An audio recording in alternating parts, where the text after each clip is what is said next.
All right. Welcome into this edition of the Milwaukee Bucks on Tap podcast. Corey Mullen, Evan Byrne. Evan, how we doing? Not too bad. It's not snowing here yet, but we're supposed to get a decent amount overnight. I don't know if it's snowing by you yet. It's not snowing here right now. It's a lot of rain. Yep, that's what we're having too. And, I mean, Madison schools have already called it off for tomorrow. So, which I do find to be really interesting because they expect it to be pretty bad overnight. Mm-hmm.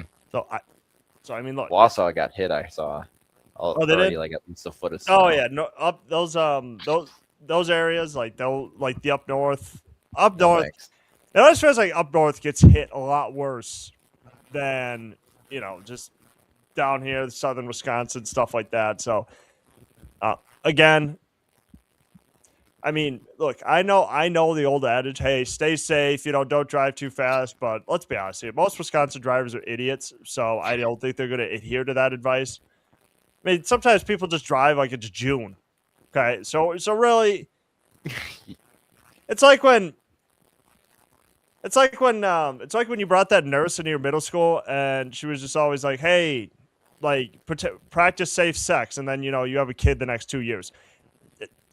Again, it doesn't some people are going to adhere to the advice, and some people are just goes through one ear out the other. They're just, when you have your driving instructor be like, "Here's how to practice safe driving."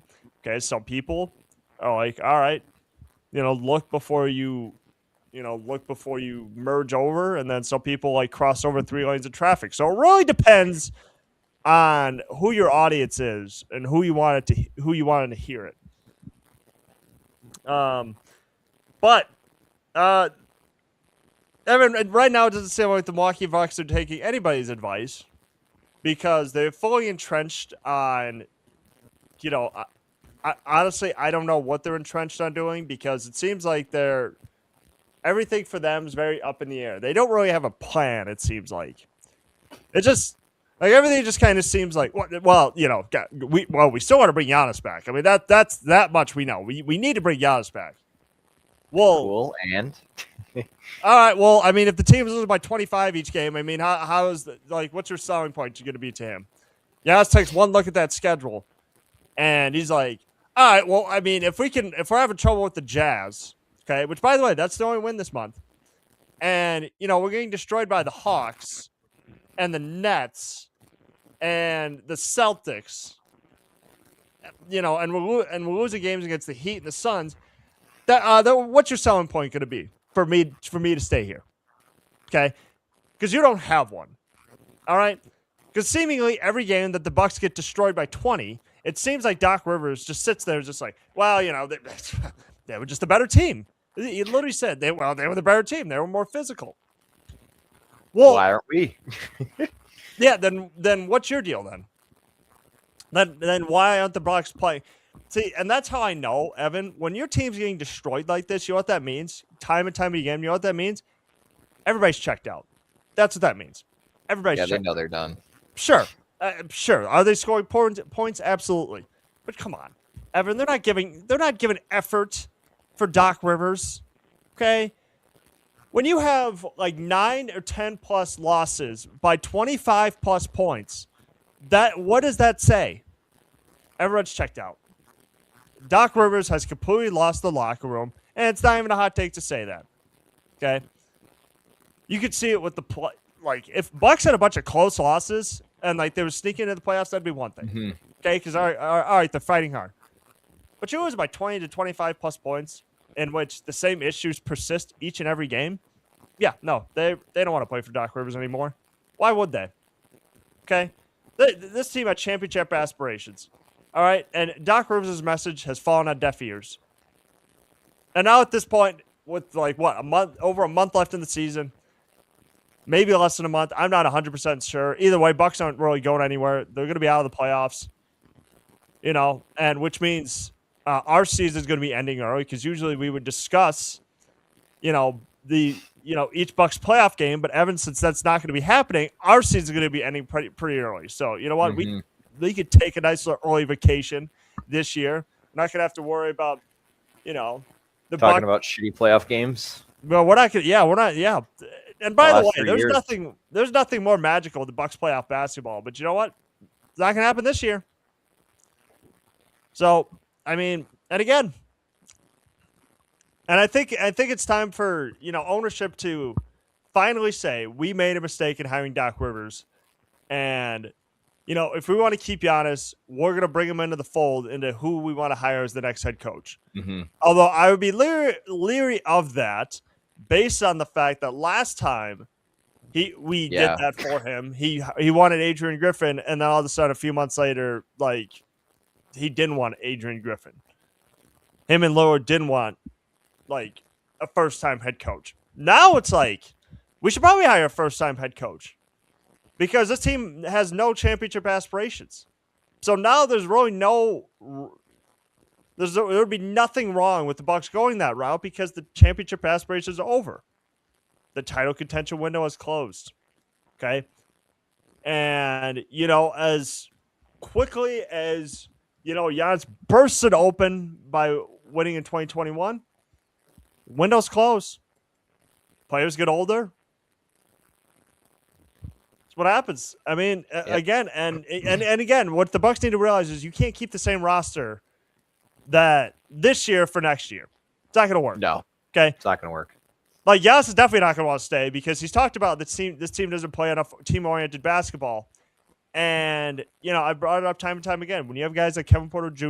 and you have Kyle Kuzma and you have Miles Turner, who, by the way, I don't even think Miles Turner has even been the worst part of this, to be quite honest with you. I don't even think he's been that bad. No. I don't think he's been as bad as people are reporting him to be. I still think it's just he's not like this. He can't be the second guy, though. But he's not bad. But he's not. He's starter worthy, but he's a third guy at least. Yeah, come on. Third I don't know what they were. I don't get me wrong. I heard the name Miles Turner, and I'll admit that our ears perked up, but I think everybody really covered the NBA was like, really? You think Miles Turner was a good signing?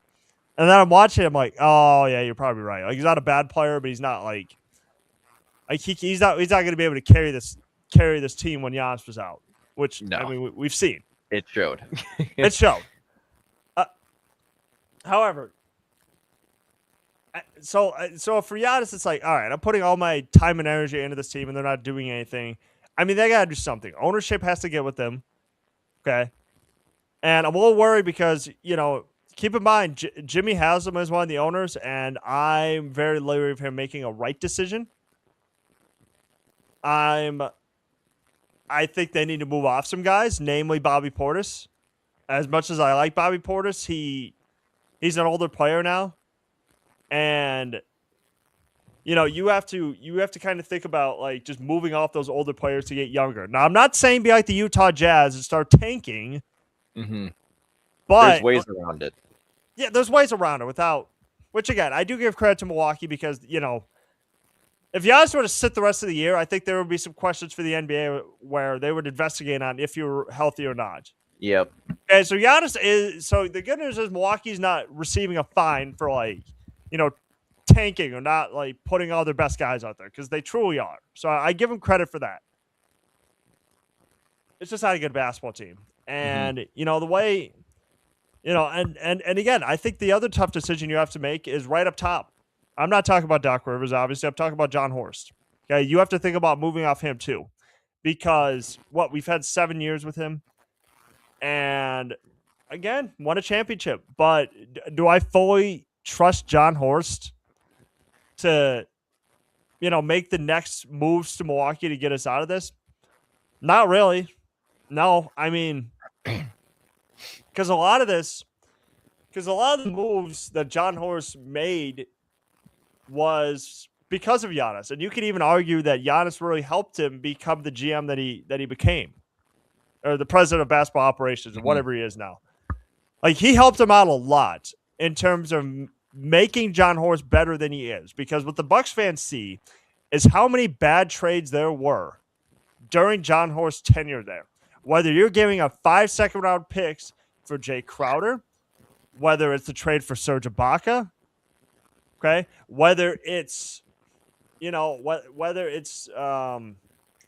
I'm I mean, trying to it's think like of some. those trades for like Dragic and Gallinari. It's like you're trading for these guys, but then you're not playing them, and then it's That's like, true. okay, like what was the whole point of that? And not that they were huge game-breaking moves, but I don't know if you're trading for Gallinari and you barely play him, or Dragic and you barely play him. It's like, okay, oh, what's the whole point of that? And Now, then the whole draft aspect of it too.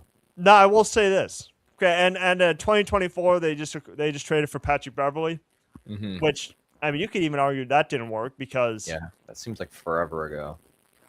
yeah, and the only reason why I make that argument is because like I mean what his tenure ended like acting like he was getting a guy's chest and they like threw a basketball at a fan. That worked. What a role model. Oh no, let's not forget when a reporter asked him a question and he was like, "I'm not answering. Subscribe to the pod." All right. Hell yeah, man. But I will say this about Pat Bev is he did get recently cleared of charges of abusing his sister. So I mean, that's where the justice system sucks because everybody like is very quick to jump to conclusions. So I'm happy that they had a calm resolution and there was no criminal charges filed with that. That being said, I do like, however, John Horst did redeem himself slightly because I know he's missed the past couple of games. Ousmane Dieng has been like a bit of a bright spot. Like I do think that is a player that you could somewhat build around. But Evan, with every Ousmane Dieng, there's a Cam Thomas because Cam Thomas, he is a microwave, very much so. Okay, he's either going to be recently. I mean, he's either going to be like razor hot where he can't miss, or he takes the most ridiculous shots. You watch a Bucks game, you see some of the shots Cam Thomas takes, excuse me. You could see why he's not getting as much playing time as he did when he first started. Because oh my God, they're the most atrocious shots. And that makes me feel like the Bucks truly are not running an offense. Yeah, it's just all right. Hope it goes in. Like my God, like the shots that Cam Thomas tries to attempt, like it actually makes Kyle Kuzma look like he's actually running the flow of the offense because my God, it is horrific some of the shots that Cam Thomas takes. And I even saw a Bucks fan yesterday say, I don't know how they look at Giannis. How do I look at Cam Thomas and think that's a player you'd want long term? Yeah, you're right. It's not. He took 16 shots a game for the Brooklyn Nets. Okay. And people were saying, oh, well, do I pass a little bit? Oh my God. When he's like falling out of bounds and taking a one-legged fadeaway that airballs? Like, my God. Like, it is Evan, Cam Thomas was so bad. They reinstituted Gary Trent Jr., who had been out of the rotation for 2 months, back into the regular rotation because that's how bad Cam Thomas was. And now, Gary Trent Jr. is back to being at the end of the bench. Yep. Yeah, he's back to him and Pete Nance again. No minutes. I just don't understand. It's like, well, I was excited. I thought Gary Trent Jr. would get some minutes back because at least Gary Trent Jr. Okay, he missed his shots, but at least he somewhat plays his play style. Yeah, he's not just trucking them up. No, he's not. No, he's not he's not trying to be Jamal Crawford or Lou Williams. Okay, he's trying to actually play within the flow of the offense. But Cam Thomas does not give a crap about that. He's like, let me get mines. Oh my goodness. We only have 2 topics today, it was. So the first one was Bobby Portis was on Michelle Beadle's FanDuel show, excuse me, where he was asked scale of 1 to 10, is Giannis coming back to Milwaukee? And he said about a 5, just kind of right there in the middle. So I'm going to ask you the same question, Evan. Scale of 1 to 10. where do you think Giannis is coming back to Milwaukee? Give me a number. I can understand the 5 just like you're not leaning higher that he is. It's just right smack dab in the middle, like you said. But as a non-player standpoint, I'm going to say a 7. I don't want to be too high. I feel like it leans more of staying than isn't staying. But yeah, I would say around a 7.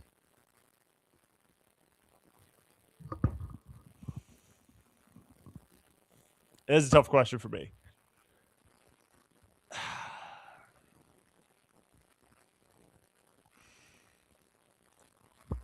I'm gonna go 3.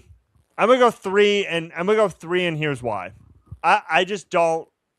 I just think Giannis was looking at it from like a business perspective, Mm-hmm. and he's like, I think this is irreparable. Okay, I don't think like this team has clearly shown it's not competitive. Okay, like getting our ass kicked each game. And I just don't see there's a way in which, excuse me, I don't see a way in which this could get better. I really don't. He will command a haul when they trade for him, and I do think they should maybe deal him when his value is the highest. But he's looking at it, he's like, look, even as we come back, it's like this team's putting in no effort. Okay, it feels like I'm the only one that's consistently putting in. Like I know I'm still acting like our season's not over, but it feels like a lot of the other guys like, well, yes, it is. Yeah, it's been over since like November. Yeah, and it's just it's like I don't know how this could get better. I don't know how I can make this team better. Like I don't know what else I can do. Like I'm doing everything possible. And some people made me notice he's not always putting in max effort on defense. I haven't really seen it, but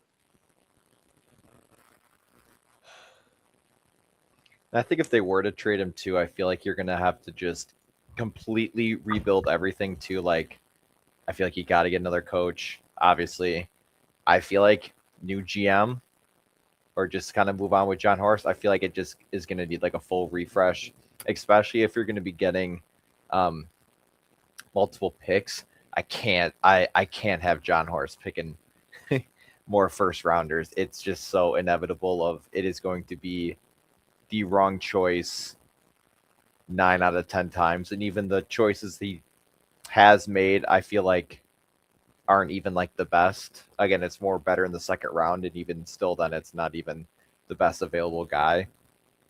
But no, I feel like again, if you're going to trade him, it's got to be a full redo just because can't keep something. It just, if you're going to trade your franchise guy, I feel like that's just the perfect time to just restart. New coach, new GM, new coaching staff, as well as the head coach as well, but completely gut it and start over. Not start over, but like take a few steps back to get back. Yeah, because Doc is treating this like the 2000s. Like, all right, no younger guys really play unless we're like really forced to. Okay, we're gonna play all veteran guys, and I hate that line of thinking. I hate it. Okay, I hate the fact that Andre Jackson Jr. is still stuck on the bench, even with him being able to show his bounce and his talent and stuff like that. It's like, why? Like, why is Pete Nance like not receiving play time? Like, stop treating this like this is like 2005. Yeah, okay? And this is why I don't like old school coach. This is why I hate old school coach, because this is exactly the stuff that they pull. They will put younger guys on the bench just because they're young. Oh, well, you don't have enough experience. How do I gain experience if I don't play? Like stop. Okay. Like if he was an older coach and a younger mindset, that'd be one thing. But no, Doc Rivers very much has an old school mindset. Younger players don't play. And it's stupid. I hate it. Okay? Like, let the guys make mistakes. Doc, look at this team. Like, I'm pleading with you. Look at this team. Like, who are you playing that's better right now? Like, Kyle Kuzma. Okay, Kyle Kuzma could put up some stats. Okay, Kyle Kuzma had a great game against the Suns. Who's going to remember that? Okay, how is Pete Nance and Andre Jackson Jr. and I don't even know because they trade away all the draft picks. Like, how are those guys supposed to gain experience if you don't play them? Correct. We're not in a championship window anymore. Okay, like it's just the dumbest thing ever. You may have hated Adrian Griffin, but at least he played those younger guys. He started Andre Jackson Jr. for 40 games, and for some dumbass reason, he doesn't even play. Andre Jackson Jr.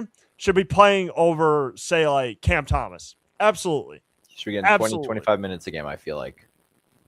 Absolutely, because at least, is Ajax going to foul? Sure. Is he going to provide max effort every time? Yes. That's the thing with it. Like even last year, like before he even broke out this year, Ryan Rollins should have played more. Like Ryan Rollins started one playoff game and he didn't. He barely even played the rest of the games. Okay, like it's just the dumbest, old school, outdated way of thinking. Right, like it pisses me off to no end. Okay, because this is where I get this is where I get the opinion that Doc Rivers is the most overrated coach in NBA history. He is. Okay, say Hall of Fame and Hall of Fame. I get it. Okay, I get it. He's won a lot of games, but he's also been carried by like 9 Hall of Famers. That also could be true. Yeah. Oh yeah. I imagine how good you'd be if you had prime Paul Pierce, prime Kevin Garnett, prime Ray Allen, Rajon Rondo. Yep, Rondo, Chris Paul, Blake Griffin. Like it's all those guys. Like you had all those guys. Like of course you're gonna win games. So, like that's what.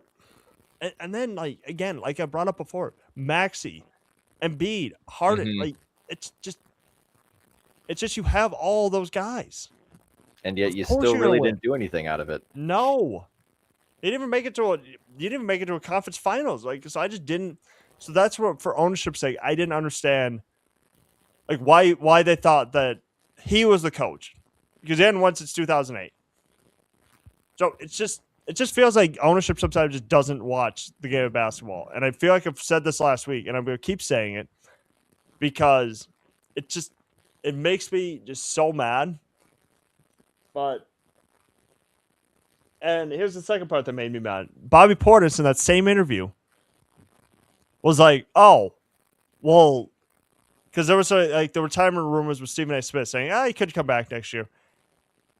Bobby Portis was like, Doc Rivers gonna be back next year. Like he's making like $16 million. I'm like, if Doc Rivers steps a foot on that sideline, I swear to God, it's gonna make watching the Milwaukee Bucks very hard, very hard.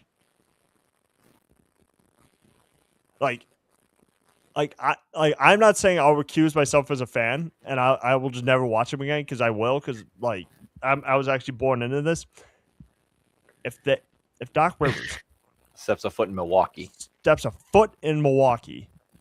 okay, and look. We're not saying we're going to do anything because at the end of the day, it's like, it would suck to get fired or but again, he's going to get the chance to part ways. Okay.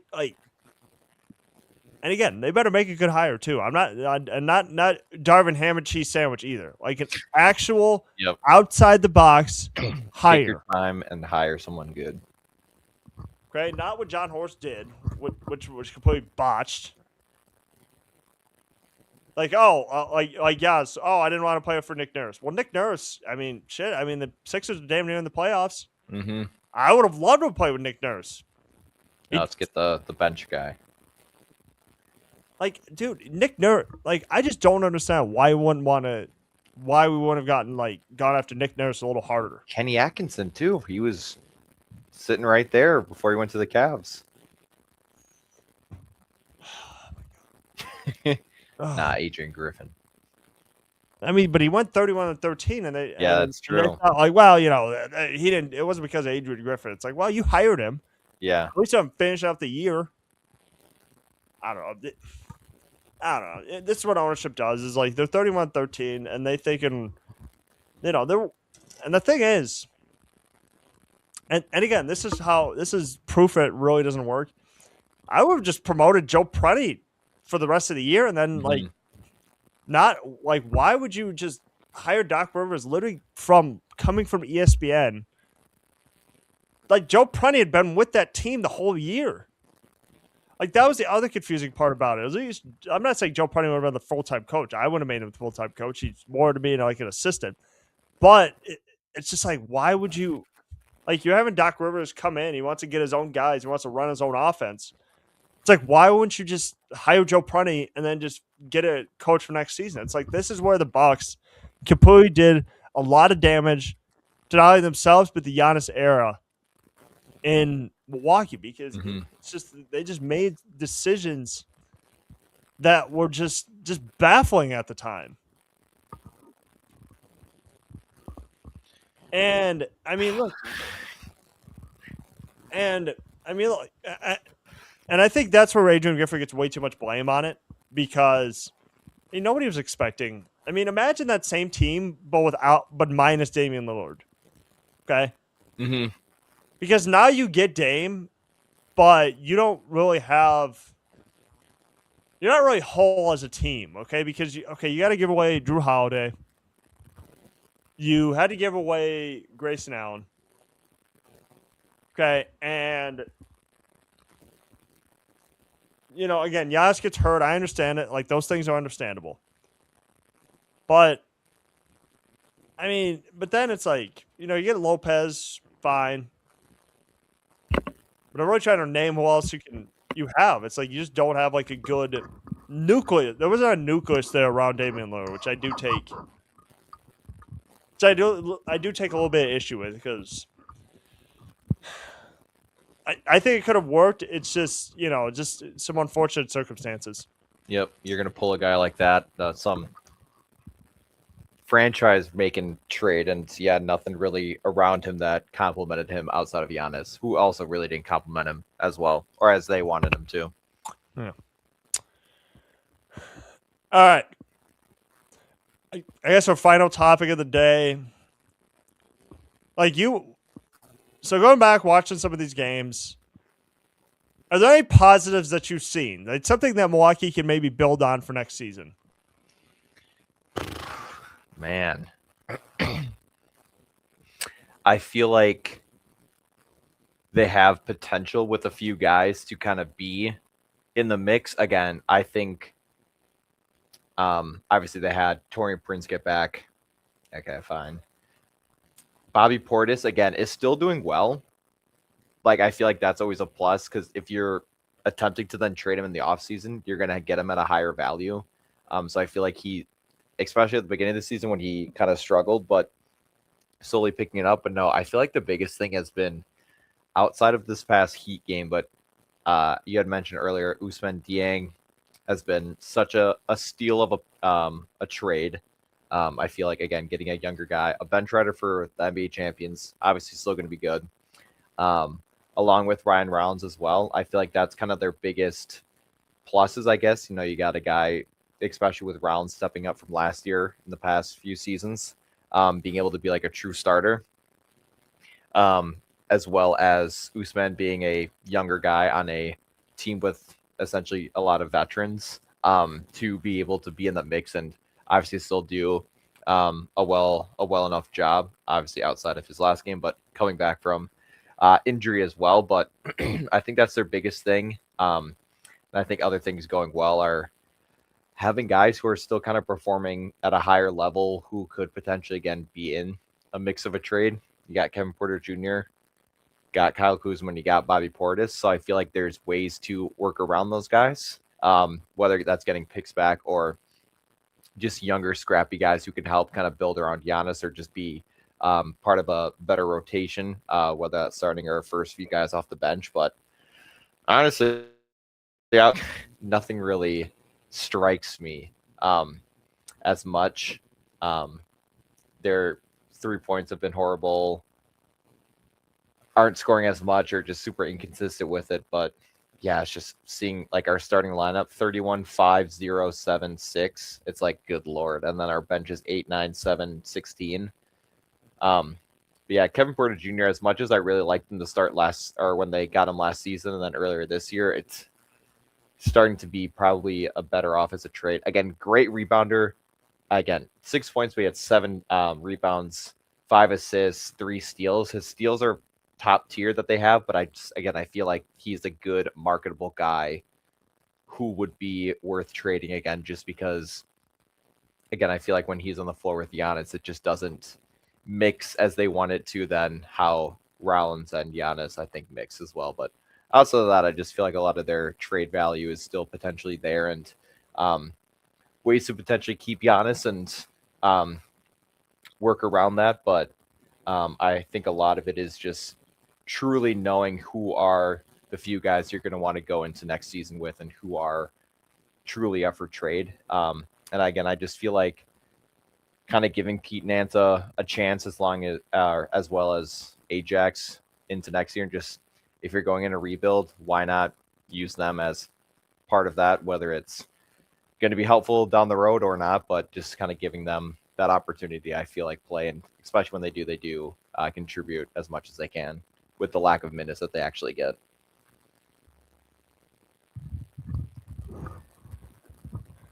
The one positive that I've seen from this team is Jericho Sims, he's actually playing really well. He's showing off his versatility.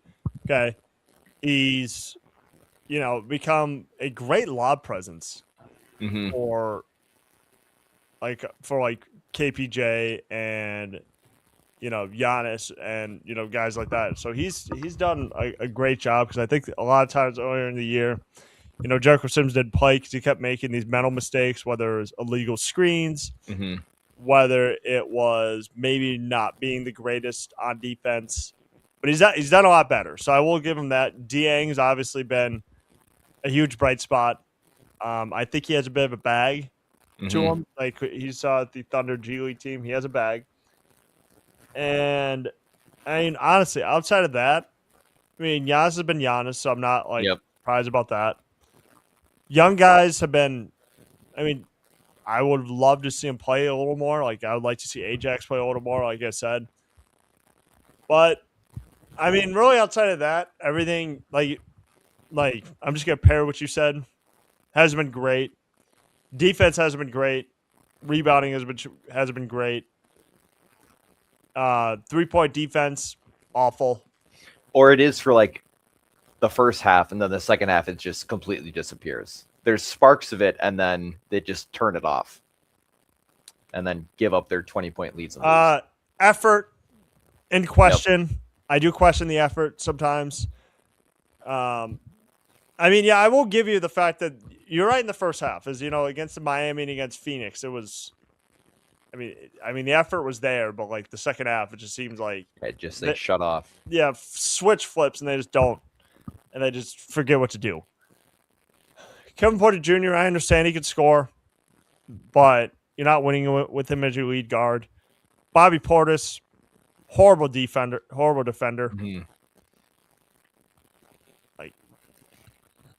So you take all those things, Evan, and what do you get? A bad basketball team. And we've said it. We've been saying it. The expectations obviously were high heading into the year, but now those same expectations have kind of dissipated. And now I just hope that Milwaukee keeps losing so it can get a good draft pick. They're probably going to beat the Pacers today. If they lose, I mean, at this point, whatever. Like, I just don't. Yep. Like, I don't care. I truly don't. Like, I'm trying to, but the Pacers are bad, but they knew they were going to be bad without Tyrese Haliburton. They're in a humongous. They're not even in a rebuild. It's just like you're just missing like one good player. If they could, you're out a few guys. And so I mean, look, I think